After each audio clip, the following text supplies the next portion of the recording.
saved us, your grace that has forgiven us, your grace that's helping us to live the Christian life worthy of you. Lord, we thank you, God. It's amazing.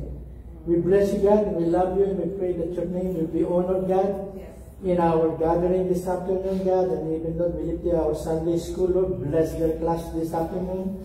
May you touch the kids, may you bless the teacher, Lord God, and we pray that in all of this, God, you will be honored. And that's our prayer in Jesus' name. Amen. And good afternoon po. We can all be seated.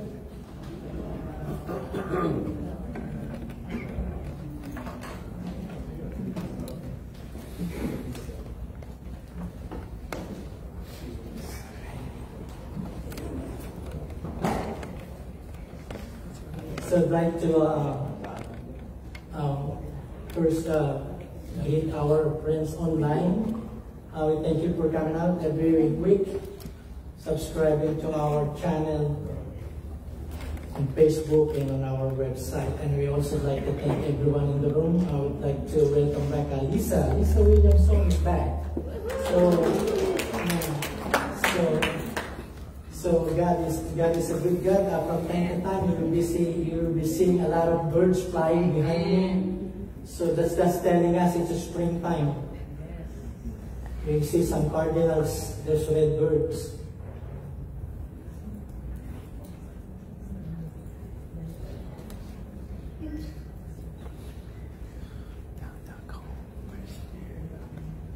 Some of you know this, some of you don't.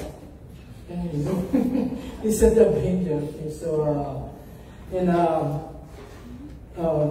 if you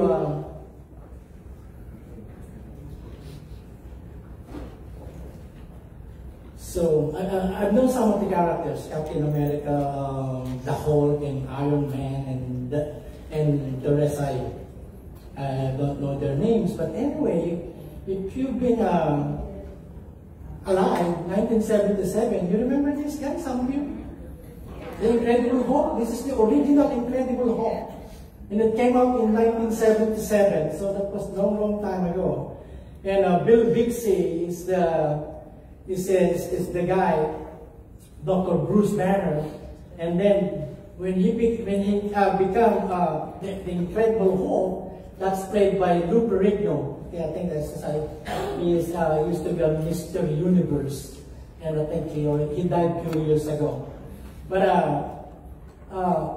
so what happened in this is that two personality. Okay, he's very calm, he's very gentle, Dr. Bruce Banner. But for some reason, he was exposed to gamma ray, okay, gamma radiation, which in turn it causes his body and brain to transform into a rage-fueled. He's a very ferocious, vicious person when he turned into that Incredible Hulk. And when he is provoked, when he gets excited, when he is angered, he will hurt people. So, and I show you that because in so many ways, we have an Incredible Hulk in the Bible, in the name of Samson. Okay, so he's what I can say is it's a contradiction in itself. He is so mighty, he is so privileged. God is involved in his life from his conception, from his birth until he died. God was very much involved in his life, and yet he messed up big time. In the book of Judges is believed to be written by Samuel, the last judge. In the book of Judges, which we will read, there are 12 judges of Israel that were mentioned in the book. One is Gideon, Hophni, and one of them is Samson. And it's interesting if you read the book of Judges. This is a historical book. Okay, there are 4 chapters in that book that was spent to detail the life and experiences of Samson. So God has a purpose in that, because there's a lot of things we Christians now can learn from his life, his tendencies, his ill-tempered manners, and his disregard for God, and all of those things. So I titled it Haircuts and Comebacks. Okay, the first supercut salon was owned by Delilah. Okay, let's read it in chapter 13, 1 to 5, actually 1 to 7, and this will find the story of Samson. I want to read verse 1, because this is sad, this is tragic, and this is mentioned a number of times in the book of Judges. Again, see, again. So it happened a number of times. Again, the children of Israel did evil in the sight of the Lord, and the Lord delivered them into the hand of the Philistines for 40 years. So time and time again, okay, God will forgive them, God will deliver them, and it's become a cycle. Okay, God will forgive them from their idolatry, God will forgive them from their rebellion, from their disobedience, and God will cause other nations to mess with them. You know, like the Assyrians, the Babylonians, and in this case, it's the Philistines. And what the Philistines will do, these are very cruel people. Okay? But when they come back to God, and when they repent and ask for forgiveness, God will come back to them and rescue them, and then will raise another judge to be their leader. Okay? So, and you will see there at the end of this message that the grace of God exceeds the sinfulness of man. Okay? In Romans, Paul said, where sin abounds, grace much more abound. Kung nasaan marami at malalim ang mga kasalanan, ang lalong lumalalim ang biyaya at pagpapatawad ng Panginoon. So in verse 2, this is now the story. Now there was a certain man from Zorah of the family of the Danites. Danites is from the tribe of Dan. Okay, there are 12. Reuben, Issachar, Judah, Levi, and this is Dan. They call it Danites. Okay, like if Francis gonna have some children, the children gonna be called Marerorites. Okay, and Imelda, she got 3 daughters. Those 3 daughters will be called Abwanites. So Danites, from the tribe of Dan, whose name was Manoah, and his wife was barren and had no children.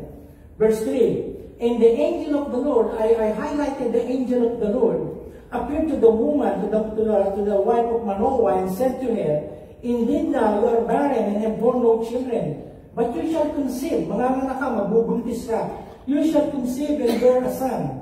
Now therefore, look at the instruction of the angel. Now therefore, please be careful not to drink wine or similar drink, and not to eat anything unclean, just to share. And we know it is true. Pregnant women should be careful in what they eat and what they drink.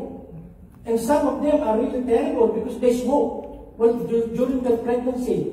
And it all affects the baby. It impacts the growth of the baby inside the womb. So God is saying this to the mother, you will observe the Nazirite vow. Okay, which God commanded Samson to be a Nazirite. So he says, and this is the mom. God was telling the same thing with you. You do not drink wine or similar drink, and do not eat anything unclean.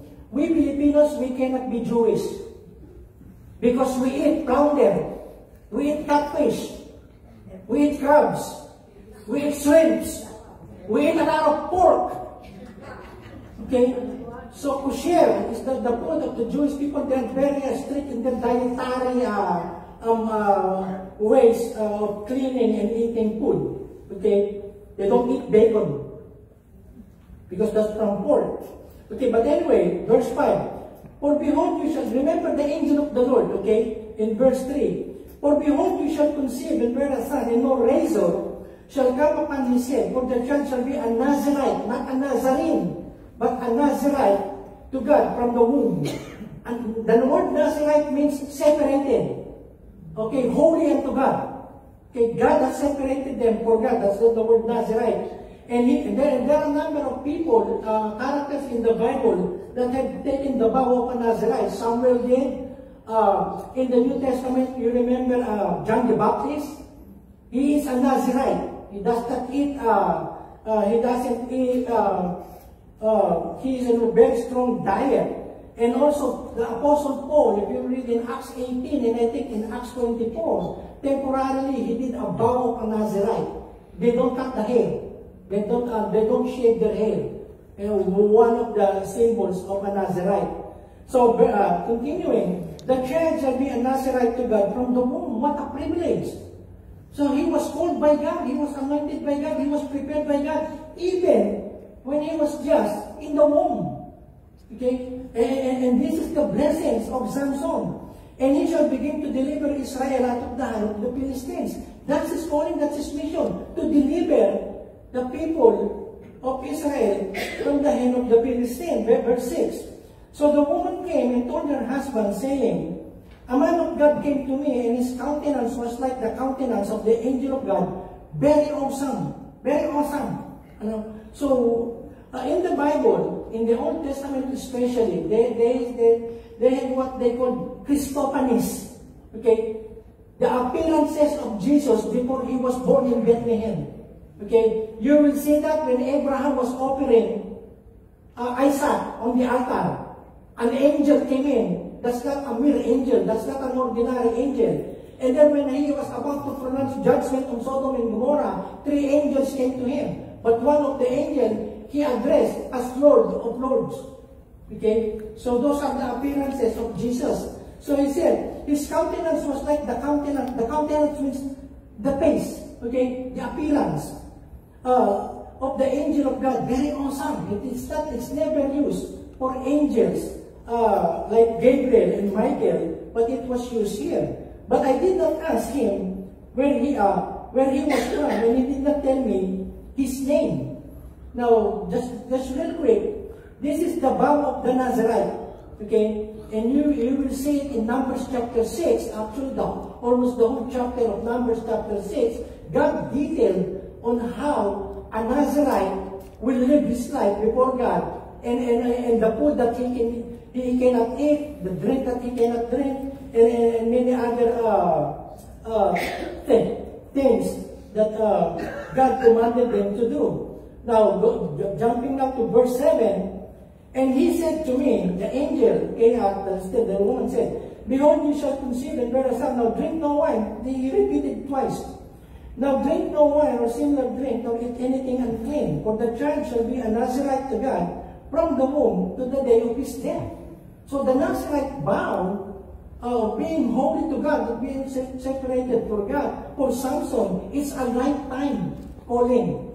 Okay, but we will see that Samson disregarded and violated all of those Nazarite vow. In 22, I just put there verse 22 of the same chapter. Remember the angel of the Lord, and look at what Manoah said to his wife. We shall surely die because we have seen God. So it's not an ordinary angel that appeared to them. It was God himself. That was Jesus Christ himself before he was born in Bethlehem. Are you still there? Yes. So because if you look at that, because we have seen God, and they know that. When Moses asking God, Lord, I want to see your face, God told him, you cannot see my face. Nobody has seen my face and lived. Because it's so glorious. Only Jesus Christ, in the Bible said, has seen God face to face. Most of the appearances of God is what we call theophany. It's just appearances like the fire, the thunder, the smoke, but it's not God himself. He is so awesome and so glorious. Human beings like us, we cannot survive if we're going to see him. That's why he has to appear in those different kind of elements. But anyway, that's verse 22. Now, let's jump to verse 24 and 25. So the woman bore a son, called his name Samson. And the child grew, and the Lord blessed him. And the Spirit of the Lord, verse 25, began to move upon him at Mahanaim between Zorah and Eshtaol. So, Samson, the child grew, and the Lord blessed him. You see, even from childhood, Samson knew, his parents knew, that this Samson boy is a blessed person. Okay? He is a blessed person, and yet, like I said, he messed up big time. The first thing I want us to see is that God's extraordinary calling and empowerment. So we will see. I requested most of you to read it, and if you didn't, after this week or this week, go back and read it again. Okay, because there's a lot of pictures, images, and even some Bible teachers, they portrayed Samson as a big guy. Can you see it? Yes. Can you see it? He is a robust, muscular guy. But you know, if you go to read it, Samson's strength does not come from his hair. Okay? That hair is just a symbol of him being a Nazarite. Long hair at saka balbasarado. So Samson's strength was not in his long hair. Okay, and then we try to see him like him. You know him? That's Arnold. I'll be back. Okay, the Terminator. We always think of Samson has the build like Arnold. No. Actually, many Bible scholars say that Samson is just like this guy here. So, he's not so muscular, he's just normal. Why are you laughing? I'm serious. Okay? So, Samson is probably just like that build, you know? Hirap ako dyan sa litrato na yan. That's a 20 pound dumbbell. But anyway, I got your attention now. Samson's strength comes from his relationship with God. As long as he's connected, as long as he's obeying God, He has that supernatural strength that God uses to mess up or to even get rid of their enemies. And so many times, if you will read, let's read verse 25.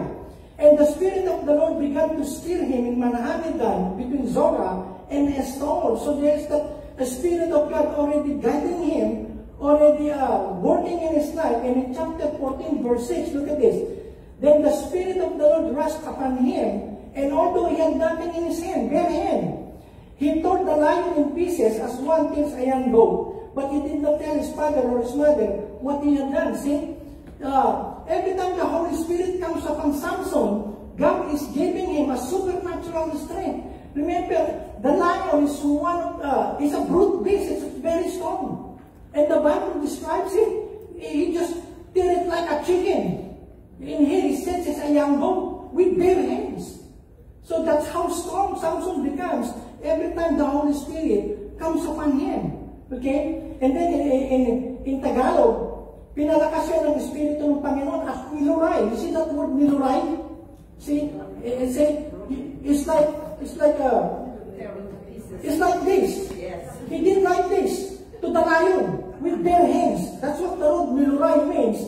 Ang leon sa pamamagitan ng mga kapay niya tulad ng mga pagluray sa batang kambing. Pero hindi niya ito sinabi sa kanyang mga magulang niya.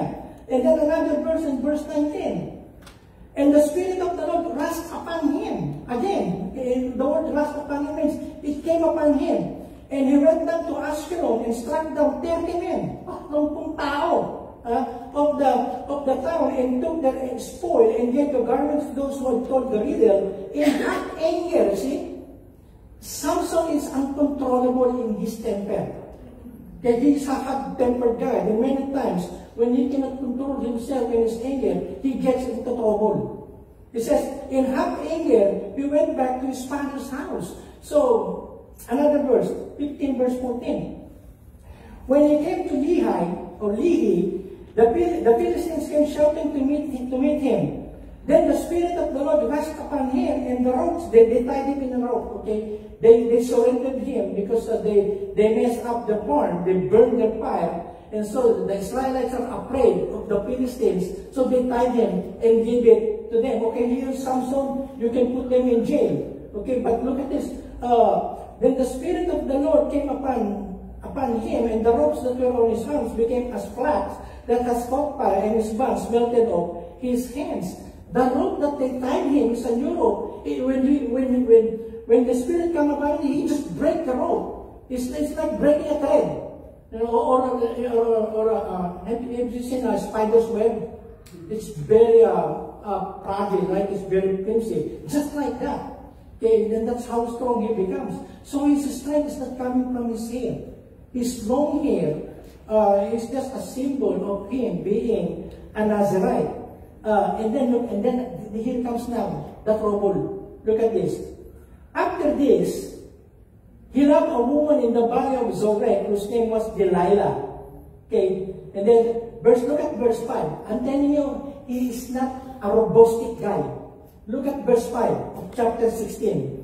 And the lords of the Philistines came up to her, to Delilah, and said to Delilah, seduce him, and see where his great strength lies. Tignan mo kung nasaan ang kalakasan niya. See, if it is obvious that he is robustic, these people will not even ask. Find out where his strength is. Because he's just a normal built person.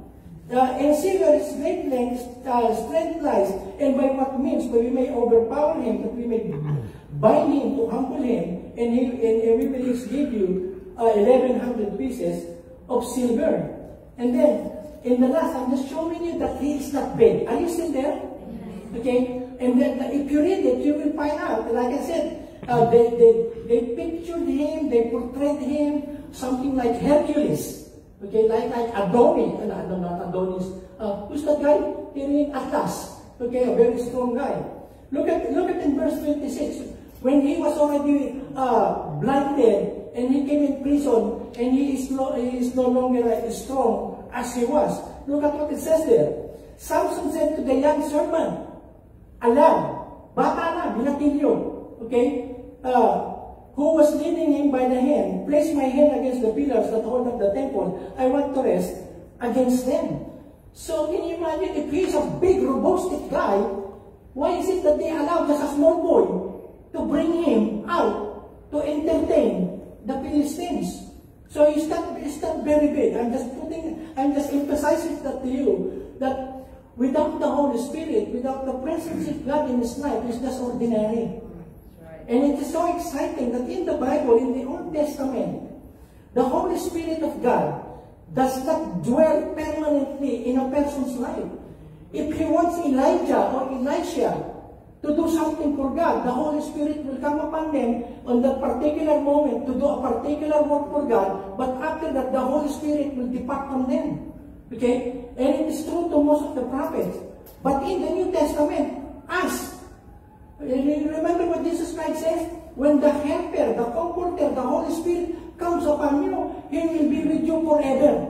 Amen. He will not leave you nor forsake you. The Holy Spirit is in us. If you are a child of God, He dwells in you forever.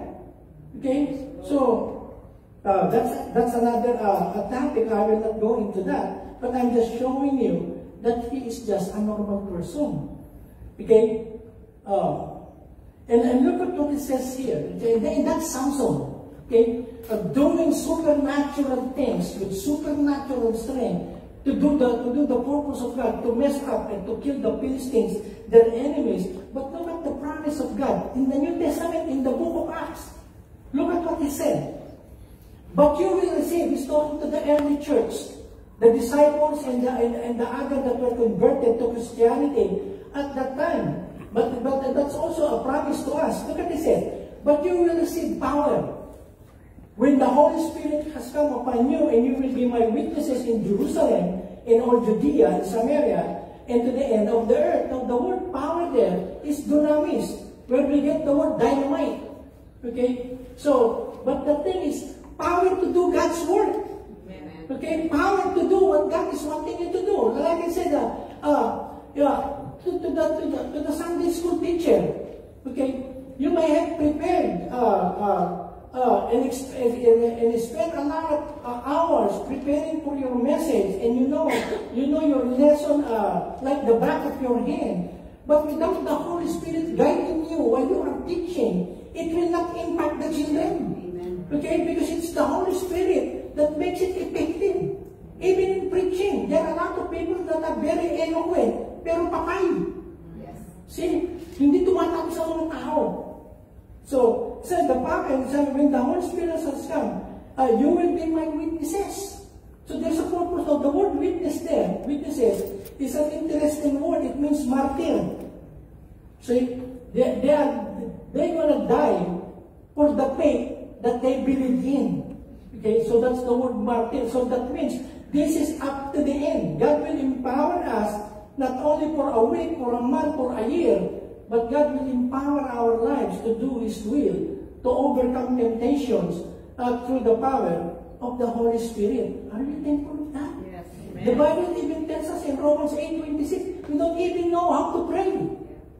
But the Holy Spirit helps us in words that we cannot express to God. Sometimes you are so heavy, but you cannot find the right word to put together and bring it to God. Lord, this is my need. This is how I want to put it up before you. But the Bible tells us the Holy Spirit helps us with groanings that we cannot utter by our own.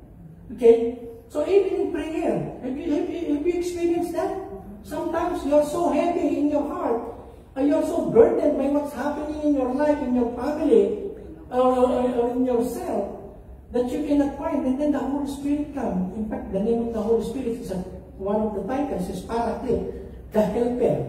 The Helper, He even helps us to pray. Lord, help me to pray. Okay, so that's the Holy Spirit upon us. Now the second thing, okay, not that Samson is a privileged person, but look at this, the danger of a divided heart. He was so blessed by God. God is involved pretty much in his life, and he can see it, and he knows it, and he came from a very godly family, and yet he messed up. So being godly parents is not a guarantee that our children will be godly. That's why we need to continue and daily pray for them. Continue as much as possible when they're still under our roof to continually train them in the ways of the Lord, because you have no guarantee. Once they're out there, see, how many hours children spend outside the home? Okay? More than 8 hours on weekdays at a single day. And then when they come home from school, if you don't spend time with them, so then they are growing and developing without God. So it's not a guarantee, okay? And we see it here. So the dangers of a divided heart. Samson has a divided heart, and or a blatant violation of God's commandments. So God told him that you will be a Nazirite. Samson broke his Nazirite vow. It's too long for me to go into the details. But the many things that Samson cannot do. First, he cannot drink wine. He cannot drink wine. He cannot eat grapes. He cannot eat raisins. He cannot eat prunes. So everything that's growing the vine, nakakarasin yun. Alam niyo ba yun? So, and if you're diabetic, that's it. don't eat too much grapes. Because of the sugar content. But anyway, that's where if you ferment it, it becomes wine. So that's it. And Solomon, if you read in chapter 13, when he saw a young girl and he wants to marry it, he said that they have a feast. 7 days, they were drinking. And Samson violated that. Another thing, when he killed the lion, with his bare hands, he didn't tell his mom and dad that he killed the lion. Okay? But anyway, when he came back, you know, when a carcass, yung patay na hayop. Okay? Normally, if it is a dead body or an animal or a human being, normally maggots and flies swarm there or grow there. In fact, I'm watching a documentary on this cold cases. Some of these experts in what they call this branch of investigation, forensic. You know, they can tell how old the body or how long the body has been dead by the direction of the flies coming from the dead body and the appearances of the maggots, uod. But on this case, in Samson, you read that in that chapter 13, I think, chapter 13. So when he came back and looked at the carcass of the lion, instead of finding maggots, uod, he found bees, bubuyog. And they're already having honey. So what he did, Samson did, he scooped some of the honey, he ate it, he even brought some to his mom and dad. Remember, they had not to touch dead body. And here's Samson, eating all of the dead body. You know the Jewish tradition? Unlike the Filipinos, they don't do viewing on the dead. As much as possible, they bury their dead the same day they die. They don't embalm. Okay? And they don't have an open coffin. An open coffin. Here, in America and also in the Philippines, especially in the Philippines, parang maraming tong, tatlong linggo na yung patay, andun pa rin eh. Hello? You can see the color has already changed. And they just requesting the funeral for formalin, so what it will say? Why is taking it too long to bury the dead? We're still waiting for our relatives in the Middle East. But actually, they allow gambling. Pero pang chismis. So, but anyway, they don't touch. The Jewish people, they said, you do not touch anything that is dead. And you do not keep the dead in your house. Because if it is open, decomposition starts. A lot of germs is already on the body. And if you have open food in your house, see, it will just float. It will just float. All those bacteria and then things that are not very healthy. That's why God says, no, you just bury it. I remember one time we were invited to go to a memorial service, a viewing here in Jacksonville. You know, the casket was open. You know, you can see the dead body from head. to the toe, to his or to her feet. And some people, when you come, you will look at the dead body, and you will stand there. Parang natutulog lang. Sinungaling yun, natutulog yun, patay yun eh. Alam mo, patay yun eh. Putlang-putla na eh. No, just to feel good, parang natutulog lang si Ading. And some people, they even kissed. I saw in one of the memorial cemetery, they kissed on the forehead. I said, yes! So, 10 hours, as soon as the one of the body is gone, malamig na, decomposition starts. Okay, decomposition starts, nabubulok na yun. Okay, nabubulok na yun. And then you're gonna kiss it. I know you love it very much. Yung iba kaya inahalikan kasi hindi nila binibisita, may sakit pa. Hello? Para na yung matuwa ng konsensya, patay na, tepok na eh. No, kunyari, that's it. It will not do more anything, but anyway, going back to my thing, he touches dead body. Met a number of times. He got drunk with wine. When he got married on the first lady, or the first woman that he saw. And the third thing, the last thing, that he had his hair shaved. Okay? So, he broke all of those. And you like I said, you can read that in those 4 chapters, 13, 14, 15, and 16. Now, look at 1 to 3 of chapter 14. Are you still there? Samson went down to the city of Timnah. Look at this. Timnah. That's within the place of the Philistines, their enemy. Samson went down to the city of Timnah. He saw a young Philistine woman there. See? He saw. And look at verse 2. When he returned home, he said to his mom and dad, father and mother, I saw a Philistine woman in Timnah. I want you to get her for me. I want to marry her. Just like that. See, love at first sight.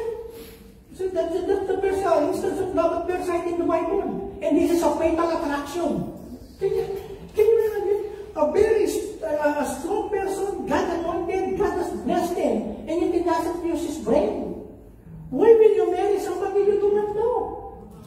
See? And a lot of people, they got into trouble because of that. Can you imagine? Online dating.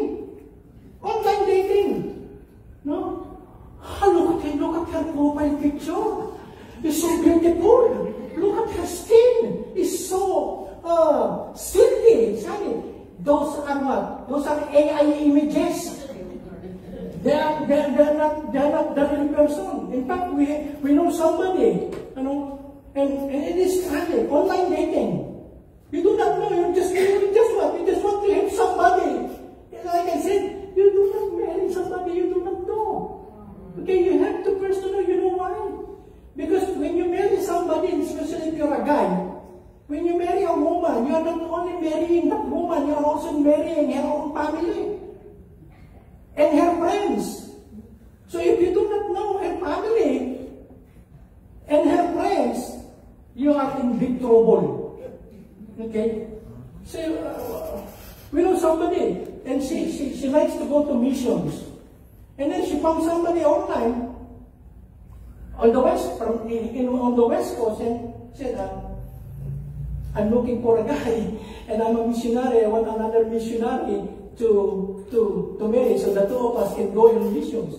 Of course, the guy said, I'm also a missionary. And with that, they get married. And when they get married, they found out the guy does not even go to church.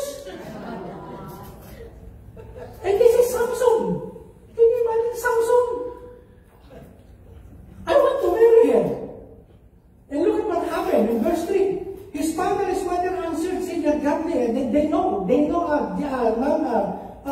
Deuteronomy chapter 7, God tell them, do not intermarry with women from another nation because they will corrupt you, they will contaminate you, they will make you to worship their idols. So his father and his mother answered, but surely there is a woman, from the Israelites you can marry among your own people. Do you have to marry a woman from the Philistines?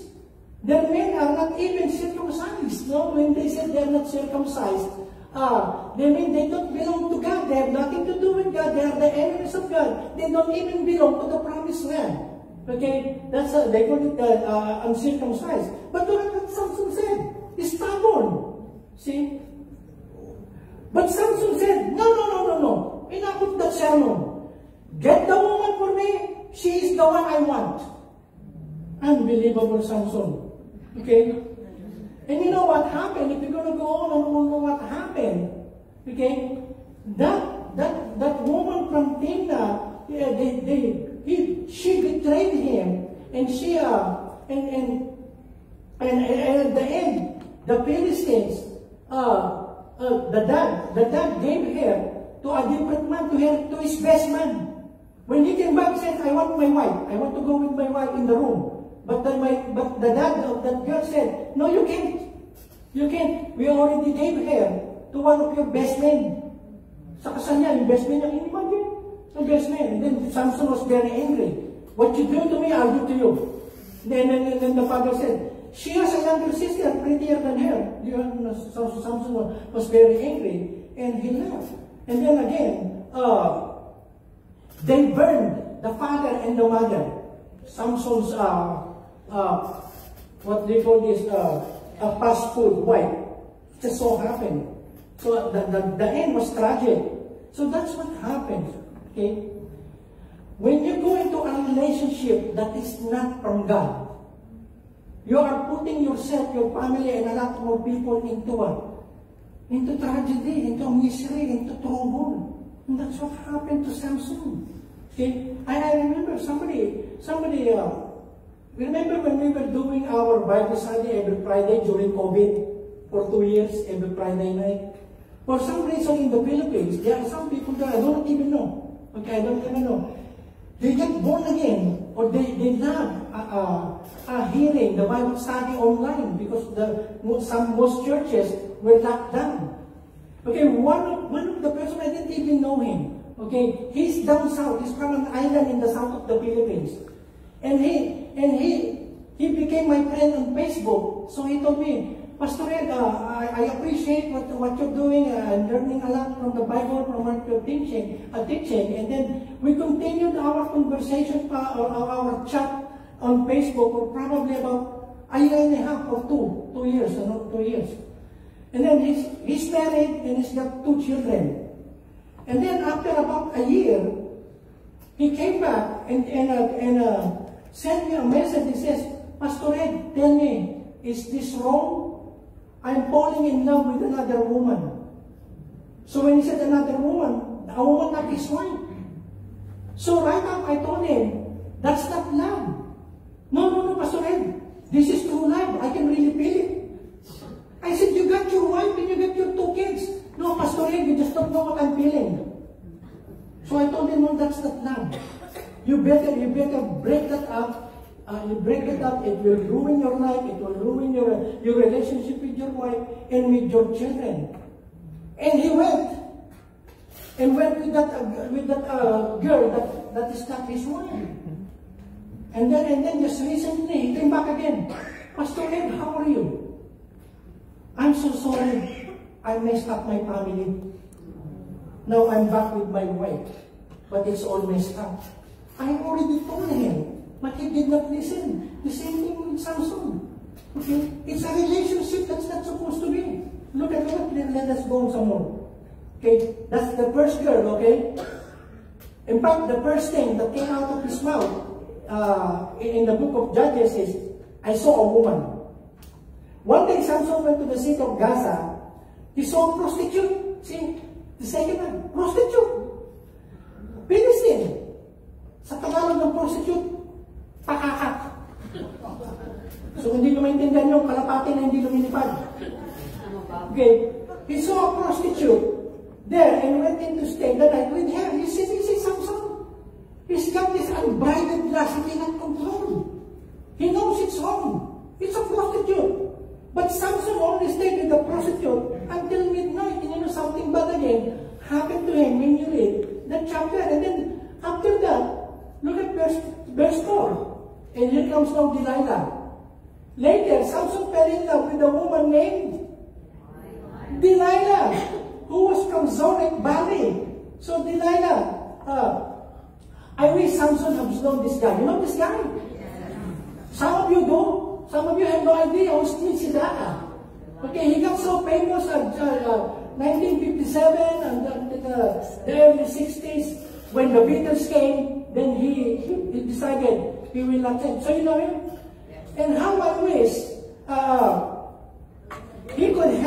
Samson could have bought one of his CDs because one of his famous songs, Run, Samson, Run. Okay? In the Bible, 1,000 years BC, there's a story of an ancient history about a fellow who, as long as he could be, till he met a cheating girl who brought him tragedy. Oh, right. And then the third, look at the third verse. She was a demon. See? That's Delilah. She was a demon, a devil in disguise. She was taken by the angel in her eyes. That Lady Barber was very well equipped. You can bet your bottom dollar he was going to get clipped. See? How she met him? See, look at that, Deuteronomy 1 to 4. And then his parents know, Samson knows about this. The Lord your God will lead you into the land that you are entering to take your own. He will force out many nations for you. Then he named the nations: the Hittites, Jebusites, Amorites, Canaanites, Perizzites, Hivites, and Jebusites. 7 nations greater and more powerful than you. Look at verse 2. The Lord your God will put these nations under your power and you will defeat them. You must destroy them completely. Don't make an agreement. Don't make any relationship. Okay? With them or show them mercy. Look at verse 3. Don't marry. What part of don't you don't know? Don't marry any of them. Okay, they may look pretty, they may look attractive, they may look to be a good wife, but that's it. Don't marry any of them. And don't let your sons or daughters, even your kids, marry any of the people from those other countries. If you do, look at what happened. Okay, God is not being strict to them for no reason. Look at verse 4. If you intermarry, they will turn your children away from following me. Then your children will serve other gods, and the Lord will be very angry with you, see? And he will quickly destroy you. Look at what happened to Solomon. Okay, Solomon, 1,000 wives, 300 concubines, and 700 wives. And all of those 1,000 wives are not Jewish. They are all foreigners. And you know what they did to Solomon, the wisest king? They made him to worship idols. For every quarter that he built for his wives, they have a certain idol that he worshipped. And that's what God is saying. You marry them, you will be in a mess. They will teach you to worship gods who are not gods. I like this, by Chuck Swindoll. The peace you enjoy with Christ is much greater than lust, temporary excitement. Okay? There is no lust. Yung kung tinatawag sa Tagalog, yung lust ay yung, ano yun? Pagnanasa. Anong pagnanasa? It does not discriminate. It happens to all people. Sometimes regardless of age. I know a pastor, 75 years old. He was molesting kids in their school. 5-7 years old kids. And it happened here in Jacksonville. I know a lot of pastors who are famous. I'm not going to mention names. They are famous and they are what? They are pastoring mega churches. When you say mega churches, they have at least 10,000 members. And yet they are no longer now in the pastoral ministry. Because they are what? They are found molesting young women in their church. And there is even one pastor who is so famous. After church, he will go and get a prostitute to dance naked in front of him. And you know, if you are a pastor and if you are successful and if you are famous, there will be a lot of eyes watching you. The moment you are messing up, you will see your name in the newspaper. See, and that's why he says this. Don't exchange it. Look at what Corinthians tells us about this. Do not be unequally yoked with unbelievers. Paul is talking to the believers. Do not be unequally yoked with unbelievers. For what partnership has righteousness with lawlessness, or what fellowship has light with darkness. So, unequally yoked is when they combine two cows, oxen together, and they put this yoke, yung pamatok in Tagalog, so that the two of them will in synchrony will flow the land or the ground that you're about to plant seeds. Okay? And if those two are not agreeing together, one will go here, one will go there, and it will destroy your ground. And they will hurt each other. So that's what it means. So I'm saying, in the strictest sense, if you are a Christian, don't fall in love with an unbeliever. That's what it is. And don't go to that risk of saying, Pastor, no, I'm a very strong woman. My personality is so strong. My character is so strong. Itong aasawain ko, aandarin ko yan. You see? They said, this man that is courting me or wanting to marry me, I'm for sure I'm stronger than him inside. Just one look. See? Are you busy? Just one look. At ang nag-uber na. Saan tayo pupunta? Nanginginig pa. See? No, you can't go. No, I will convert him. He will become a Christian. He will attend church. No, you can't. No human being can change another human being. The only person who can change a person is God. And you don't gamble. You can read that in Paul's letter. Read that whole chapter. You will read that. So you say, don't equal you. Because that relationship that is ungodly, it will just put you into trouble. It will put, and I've seen a lot. There are well-intended Christians, but they married somebody. I'm not saying that they are not that those people are not good partners, but what God is saying, why will you choose somebody who has a different faith? You're going to have a hard time. Can you imagine every Sunday you want to go to church, and your spouse will say, "No, not today. Not today, or not next week. We have something to do." See, and then you just follow. And sometimes they follow the unbeliever. When they said, no church, no Bible study, that's why. It's so hard. Are you still there? Amen. So those of you who you are already married, that's it. Till death do us part. Okay? Just ask God for His grace, also that marriage will be blessed. So do not be unequal yoked. It means even in business.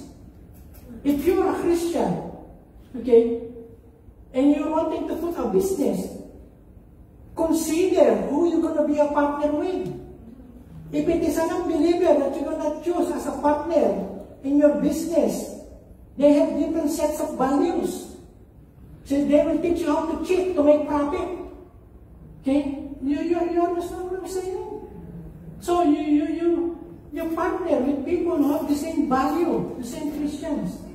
And then so many other relationships. And then the third, I will finish with this. God's grace in the midst of failure. He messed up a lot. He messed up big time. Look at now in verse 19. I'm about to finish. Are you still there? Okay. Delilah got Samson to go to sleep with his hair. Okay, now he fell in love with Delilah. Okay. And this Delilah is bad. He already knows that she is bad. Because he says, tell me on how we can tie you down, so we can beat you up. Okay, she told Samson that, and yet she didn't walk away. She just stayed with Delilah. And in verse 19, Delilah got Samson to go to sleep with his head lying on her lap. Okay, then she called a man to shave off the 7 braids of Samson's hair. In this way, she made Samson weak, and his strength left him. So look at what verse 19 said. It is not Delilah who cut the hair of Samson. But many times we think Delilah is the one doing the shaving. He said when he was sleeping in her lap, he called another man to shave him. In-outsource ni Delilah ang pagpuputol ng buhok. Okay? So look at that. Then she called in a man to shave off. See what happens when you read the Bible? You get something that you will not get by just looking at pictures or from some just telling you a story. And in this way, she made Samson weak and his strength left him. So verse 19, it seems like that his strength is coming from his hair. But look at verse 20, and this is the saddest part of Samson's life. Then Delilah called out to him, Samson, his hair are already shaven. Putol na yung buhok niya, kinalbo siya. Samson, the Philistine men are going to capture you. He woke up and thought, I will escape as I did before and free myself. Look at that. But Samson did not know that the Lord had left him. So you cannot always disobey God and expect you're going to be blessed. And some people, they gamble. Okay, nothing is happening. Okay, I'm doing this. I'm doing this as my side my side job, but see, nothing is happening. But no, don't do that. He didn't even know that God is already has left him, and now he's just a normal person, and he can almost escape. So don't play with fire. Okay, look at this. This is Delilah's salon. And the picture is always showing Delilah cutting his hair, but that's not biblically true. No, he called another man to cut his hair. And in our time, the devil is still cutting hair. So you cannot stop him tempting us to do things against God. He will not stop. Okay. So and then look at this Watchman. He's a very good author. Okay, when we were starting as Christians, he's got a lot of books that like the normal Christian living. And look at what he has to say. An affection, look at this. An affection, yung pong paghanga o pagiging attracted. An affection which is not inspired by the Lord will soon be transformed into lust. Samson is not alone in the history of man in failing in this regard. The devil is still cutting the hair of man today. See? Look at 21. The Philistine men captured Samson. They tore out his eyes. Dinukot nila yung mata ni Samson. They gouged. And took him down to the city of Gaza. Isn't it not interesting? The first thing that they took out of his body was his eyes. Because his eyes keeps on what? Falling in love with women whom he has nothing to do, he should have nothing to do with. So guns. So then they put chains on him to keep him from running away. They put him in prison and made him work grinding grain. You know, but back during that time when they want to process wheat or maybe rice, if they have rice, they put it on a grinder and then they have to grind it. It is a hard work. That's what he was doing when they got his eyes. This is how he looks like.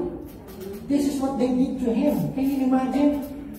The strongest man that is supposed to serve God and to fulfill God's purpose. But look at what they did to him. And that's what the devil will do to every people. Who will what? Who will disregard the goodness of God, the gifting of God, the opportunities that God is giving. And soon, you will be like that, and it's kawawa.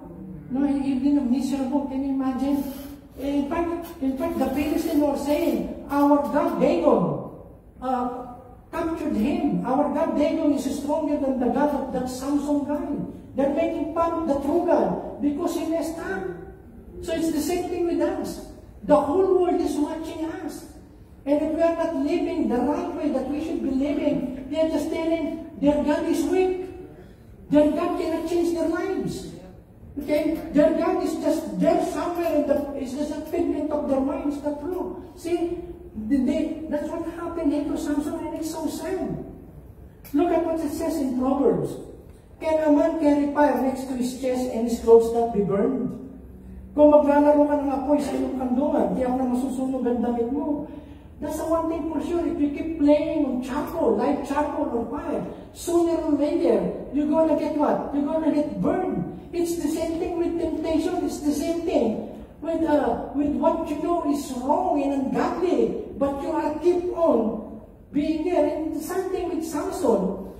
He is the judge of Israel, and yet he spent more time in the land of his enemies, in Palestine, than serving his people. And so what happened to him? Okay?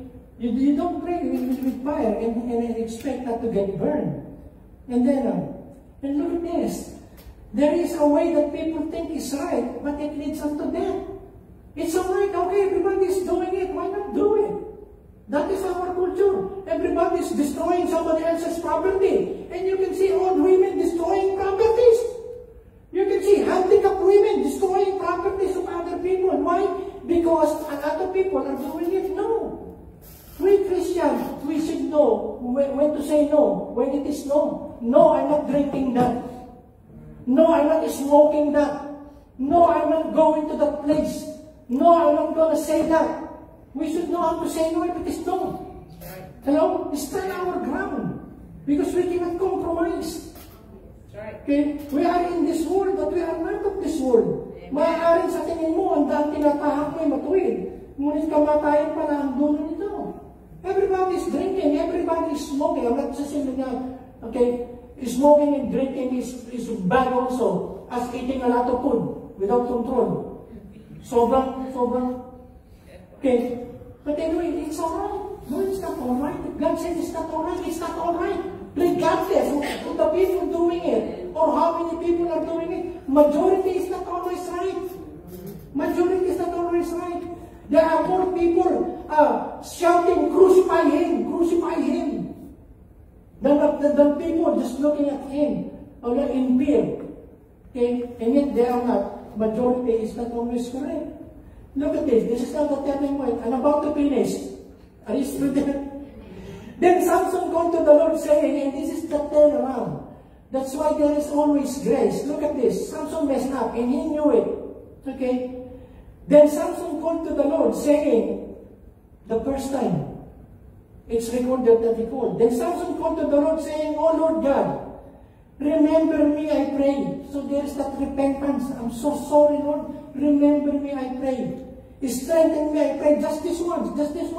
Give me back my strength. Oh God, that I may with one blow take vengeance on the Philistines for my 2 eyes. Then Samson took hold of the 2 columns in the center of the temple. See, that's why you are seeing it on picture like this. Yeah. Hello? See? Then Samson took hold of the 2 columns in the center of the temple that supported the whole temple. He braced himself between the 2 columns. One column was at his right side and the other on his left. Samson said, let me die with the Philistines. Okay. Then he pushed as hard as he could, and the temple fell on the rulers and everyone in it. In this way, Samson killed many more Philistines when he died than when he was alive. Okay, when he was alive. So God is always there. Regardless of how bad we have done against God, if we will call upon Him, He will what? He will hear, and He will make changes in our lives. Okay, but the sad thing is, Samson could have delivered Israel without going through a lot of this misery in his own life. The application in our life, we are all called by God. Okay? We are all called by God. We are called to live a holy life. And that's our calling. We are not just coming to church because it's a part of our belief. No. It's a daily calling of God that we be separated. Number 2, guard against temptation. See, especially lust. So, porn on this phone is so easy. And nobody's watching. You can always bring this with you and be private with it. But you see, it's always been. Like Joseph in the Old Testament. He was being seduced by the wife of Potiphar. But instead of staying there, he ran away. And the Bible tells us, flee. Flee from lust. Takbuhan mo. If you see it on television, if you see it on the phone, if you see it somewhere in some publication, the moment that you see it and you know it's not good for you, get away from it. Start turning it back and then say, no, I just want to see some more. No. Flee. Say, tamakbo ka. See, the third thing, hope in God's redeeming grace. I like that 1 Timothy 1:5. You know what that says? It says there that it is a trustworthy saying and full of acceptance. It says there that Christ Jesus came to save sinners, and I am the chief of sinners. If there is a sinner in the world that is worse, it is me. Paul said, Paul is a murderer. Paul, who wrote 1/3 of the New Testament, is a murderer. He murdered a lot of Christians before he got saved, before he got born again. So like Samson, we all messed up in our lives. We are not perfect. Okay? Sometimes we just get so stubborn. We insist on doing what we know is not right in the eyes of God. But whenever we go to God, Lord, I'm sorry. Please forgive me. Give me a second chance. They said that God is a God of second chance. No. He is a God of many chances. Okay? But don't make that a license to disobey Him and to sin. Lord, we bless you, we honor you. We thank you, God. You said, God, in Romans and in Corinthians, those things in the Old Testament were written for our learning. We learn a lot from Samson, God. He can be so blessed by you, and yet he can make his own choices. And those choices led him to destruction. God, please, us here, God, when we are straying, when we are thinking or wanting to plan to do something that is not right in your sight, please, God, rebuke us. Stop us even before we do things that are not pleasing to you. We thank you for your word. In Jesus' name. Amen. Amen. So let's have our offering, and after our offering, we'll do our communion. It's first.